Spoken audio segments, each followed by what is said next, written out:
The big talk in Charlottesville, of course, is tonight's UVA men's basketball game. On the University Corner, merchandise is flying off the shelves. Restaurants are getting ready for an influx of fans ahead of the national championship. A tweet sent out by Piedmont Virginia Community College stating an active shooter was on campus Monday night turned out to be just a drill. This surveillance video shows the robbery as it happened. You can see the cash register's open.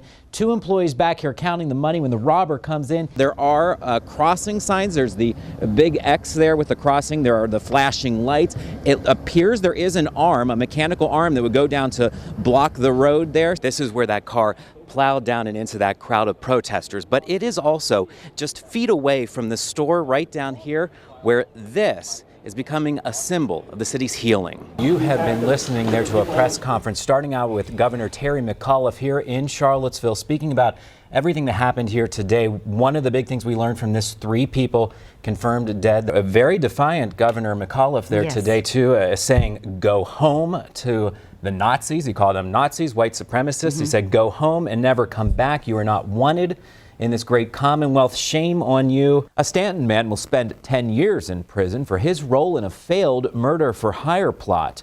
21-year-old Devin Faber pleaded guilty to 2 counts of solicitation to commit murder last November. He admitted to using a website called Rent a Hitman in an attempt to have a former girlfriend and her parents killed. And I can hear the screams right now.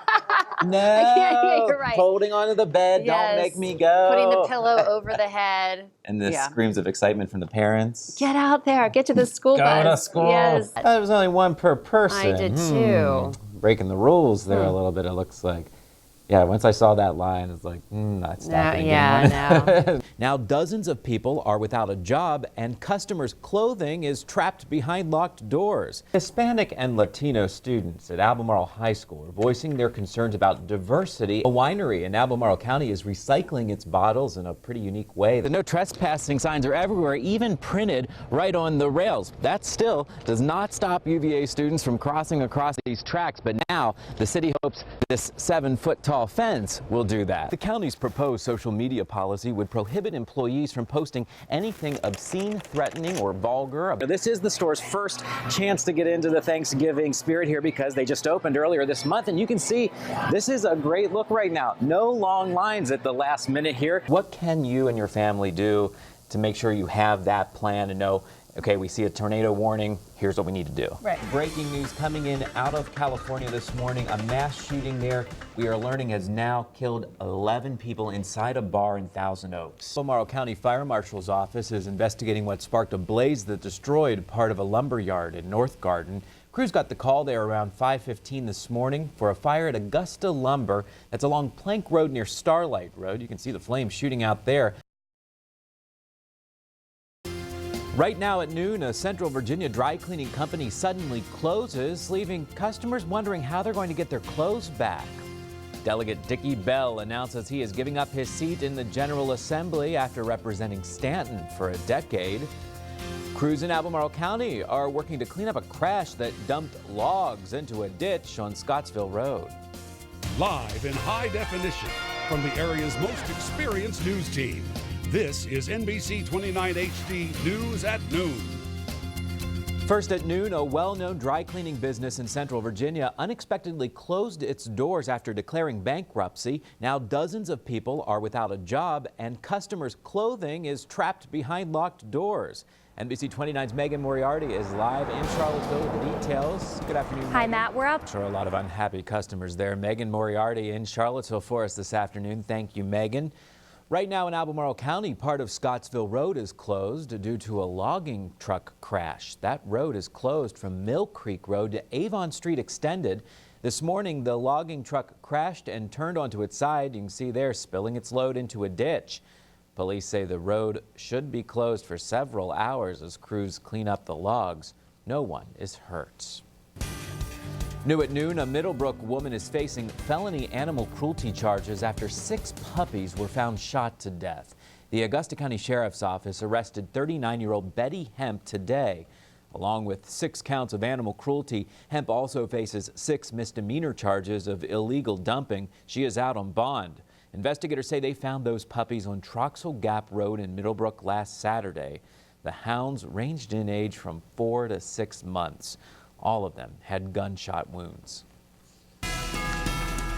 Covering Virginia this afternoon, Delegate Dickie Bell from Stanton will not run for re-election to the General Assembly seat he's held for a decade.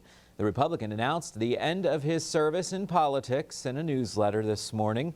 Bell says he's putting his family first, with his first grandchild expected next month. In his announcement, he also laments today's partisan political climate, saying, quote, "I care more about people than politics." Bell served as a Stanton City Councilor for more than 13 years before voters elected him to represent the 20th District. A Valley woman's long journey to protest the Atlantic Coast Pipeline has now come to an end, at least for now. Sarah Murphy and her horse trekked through some tough weather and some scary situations to travel part of the pipeline's path. NBC 29's Tara Todd has that story. Tacking. A new poll released by the American Civil Liberties Union, or ACLU, of Virginia shows people living in the Commonwealth are in favor of progressive criminal justice reform. The survey found 72% of registered voters think the criminal justice system works differently for different people. The poll also found 71% of Virginia voters support eliminating criminal penalties for possessions of small amounts of marijuana. The ACLU says it will work with state lawmakers in the new year on reforms. The 2019 General Assembly session starts January 9th. 3 state lawmakers from Northern Virginia plan to introduce bills in the General Assembly to legalize sports gambling in the Commonwealth. All 3 seek to capitalize on a U.S. Supreme Court decision made earlier this year, which allows states other than Nevada to open sports books. The proposals also contain some restrictions for gambling on collegiate sports. Conservative group The Family Foundation says it will oppose any legalization of sports wagering. Virginia paid $31 million to contractors to set up emergency shelters after the impacts of Hurricane Florence. The contract required Virginia pay $650 per person for nearly 6,000 spots in those shelters, regardless of how many people actually were housed. Those shelters were barely used. The federal government reimbursed the state for much of the bill. Now the Virginia Department of Emergency Management says the state is drafting a plan to purchase and store supplies before the next disaster strikes. Right now, crews in Charlottesville are trimming back trees to help make sure the power stays on through the next big storm. Workers were out on Garrett Street Wednesday trimming branches that got a little too close to the power lines. Dominion Energy and the city also removed dead wood that could fall, posing a risk to drivers and pedestrians. Work will continue through tomorrow and then will resume after the New Year's holiday. The city of Stanton's leaf and debris collections from November's ice storm will take several more weeks to complete. The city says there was much more debris than expected, and then this month's snowstorm required crews redirect their resources to that cleanup. The Public Works Department is asking people be patient as crews work to reach every neighborhood and complete that collection over the next few weeks. Residents can also remove their own debris anytime and take it directly to the regional landfill free of charge. A stalemate between President Trump and lawmakers on Capitol Hill is affecting visitors to Shenandoah National Park. As the partial government shutdown drags on, park services like educational programs and maintenance are suspended. The public can still access the park and its trail system. However, Skyline Drive is closed from Rockfish Gap to Swift Run due to some damage from last month's ice storm, and that part of the Skyline Drive will remain closed during the government shutdown. Covering America this afternoon, prosecutors in California dropped 2 charges against the man accused of starting the Holy Fire.